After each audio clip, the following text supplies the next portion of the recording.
Hello to Professor Renzo's class. My name is Ken Lewin. I'm a HACC librarian. I may have met a few of you in person, but now we're in different times. So the purpose of this video that I'm making is to introduce you to a new way of thinking about the information you find online.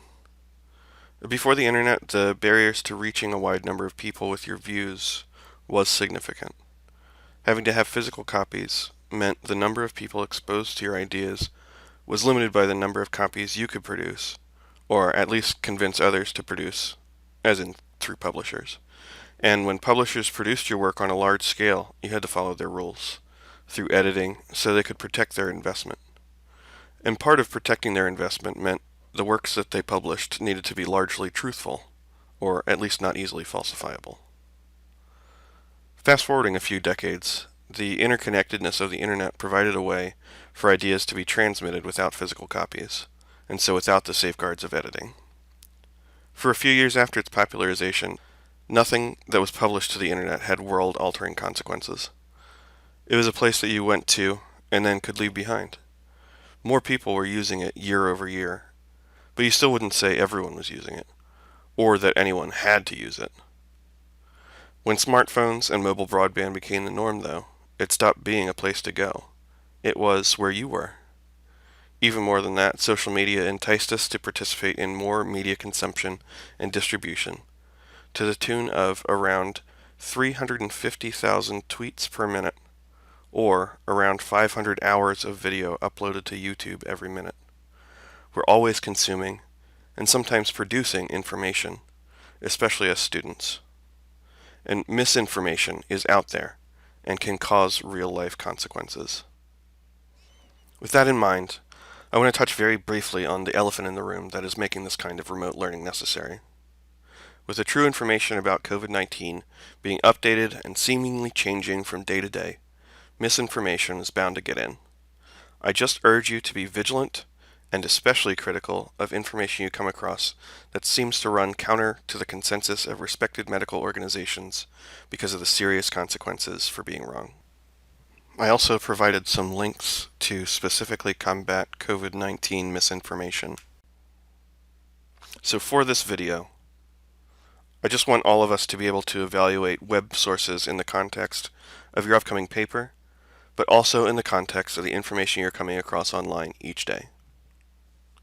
So, a common tool that librarians have tried to use to help students understand web evaluation since the internet was a place you went to are standardized checklists like CRAP or ABCD, where a web page is selected and the student has to answer questions like, when was this published?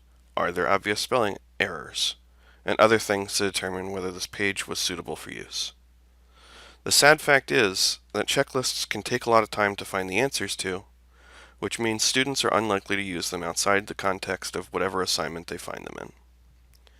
Even worse, checking more or fewer boxes doesn't always correlate with a source being more or less reliable. In fact, for something like the CRAP test, you could have articles that check all the boxes and look legitimate that were constructed to mislead. What I'm going to talk to you about is called the SIFT method, developed by Mike Caulfield, an author and learning director at Washington State University, Vancouver. Each of the steps here are called moves because it's not so much another checklist as a way of moving closer to the truth. Once you get more comfortable using this method, the process becomes faster and it's easier to feel confident that what you end up with is reliable information. Our first move, perhaps ironically, is to stop. Why would that be? Our default mode is as passive consumers of information. Just think about whether you've shared an article on social media without reading past the headline. It's hard work to think critically about everything that comes across our social media and news feeds. In addition, you may feel some strong emotion like happiness, anger, pride, or vindication when you see those news headlines. Part of the reason pages called clickbait are so effective is because they appeal to that emotional part of your brain that can react faster than the intellectual, analytical part can say, hey, this doesn't seem right. So, really when we stop, we're waiting for all parts of our brain to get on the same page. When you are asked up front to stop, what we want to convey is really considering what it is you're looking at before sharing. Stopping before proceeding can also give you a chance to address any biases you feel towards the subject. We all have biases. We need to take time to be aware of them, and more importantly, take the time to consciously consider them so we can evaluate information more objectively. When you stop, you can think about your purpose in looking at this article. You'll want to have some idea where the information is coming from, no matter what the purpose. But more important issues such as your health, legal matters, or a graded paper will require a more thorough investigation. And even starting off, but especially after investigating internet sources for a while, you'll be able to consider anything you already know about the source, and even its author, that will either make investigating easier or give you cause for concern. So, after you've given yourself a chance to center on what this source will be for, what you already know about it, and trying to think analytically and objectively about it, it's time for our second move, which is investigating the source. In class, you've discussed the rhetorical triangle, where the author of a work, its purpose, and the audience it's intended for make up the framework of the argument. So we learned that the expertise and motivation of the author play a major part in the effectiveness of the points they're trying to make. Investigating the source is about figuring out what authority or credibility the publisher, and to various extents the author, have to make the claims they make. In some versions of the checklists, authors will recommend reviewing the About page of the site in question. Since an About page will generally be part of their own website, though, the website authors are under no obligation to be truthful about themselves. An unreliable or suspect source is not going to say, "We are an unreliable or suspect source" in their About page. This is why, to really know about a source, we need to figure out what others say about them, or check with a third party. A helpful tool for third-party evaluation of online publications are media bias sites. These have developed a list of publishers and assess their reputation for reliability and story bias through various means. I provided a link for two, but there are others that you might want to try as well. Consider what media bias sites conclude about the site that you are on. If it's not listed on these, you can Google search the source name and bias or controversy for a different third-party take. And for all the flack it gets for being cited as a source, Wikipedia can be good for investigation of a source with its principles of consensus and neutrality. Mike Caulfield recommends the simple Google search, top website address plus Wikipedia. Here, he demonstrates the technique with the text he received. Is this a legitimate site for news like this? Following the recommended search, we can see, yes, this is a long-standing and respected product review site that would be a legitimate source for information on voice-enabled toilets. The strategy of investigating your source is also about saving time in your research, because you can figure out whether particular articles would even be worth reading. If the site turns up as unreliable, or the author controversial, do you want to invest more time in seeing how much more controversial or unreliable? Or do you just want to try and find a more appropriate source? If we think of an academic assignment as a wall you're building, think of the sources that you use as the foundation of that wall. Metaphorically speaking, having sagging, or crumbly, or lightweight foundation blocks in your wall can affect the whole wall, and can even cause it to fall apart. Be cautious with what you use for your foundation.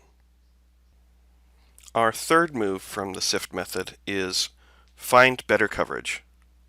Finding similar coverage of the same story from other sources can give a rough idea of the consensus behind that particular story. On the other hand, finding various diverging takes can indicate a controversial topic, or even that the source you're considering is a minority viewpoint. Minority viewpoints are not in and of themselves a bad thing, but certainly something to keep in mind when you're trying to make a point with them.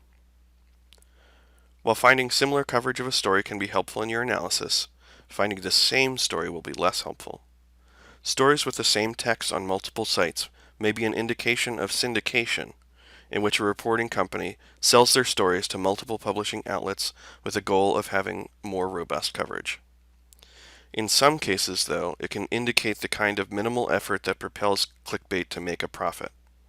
several different websites, perhaps with altered titles, with the intent of hooking various diverse crowds for their advertising dollars. To reiterate, finding multiple copies of the same article does not mean you need to rule the article out. It just means you have some work to do. You might find yourself feeling unsure about the particular article you came across, but not sure what the next step could be. In many cases, there's no good reason to be attached to that particular article so much as the claim the article is making. If that is the case, you may want to review the media bias site and find sources that are more well regarded, then search those sites for coverage.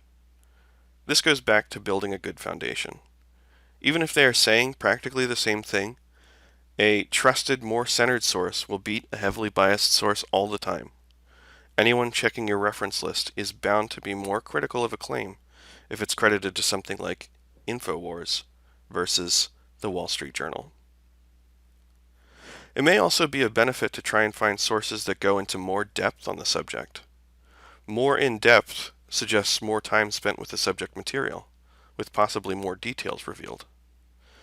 But don't jump to this as your driving motivation at the expense of other critical steps. Bad actors can invest plenty of time in establishing misleading arguments too. Finally, a note on the when of a source. While useful sources can be generated anytime, keep in mind that more current coverage, especially on a developing story, may have additional information or insights unavailable to older sources. If you find yourself thinking that information could have updated since the story's publication date, consider searching for something more recent. In something that's become a trope of modern life, if a public figure or celebrity is confronted with a particularly controversial sounding quote of theirs, they might say that it was taken out of context.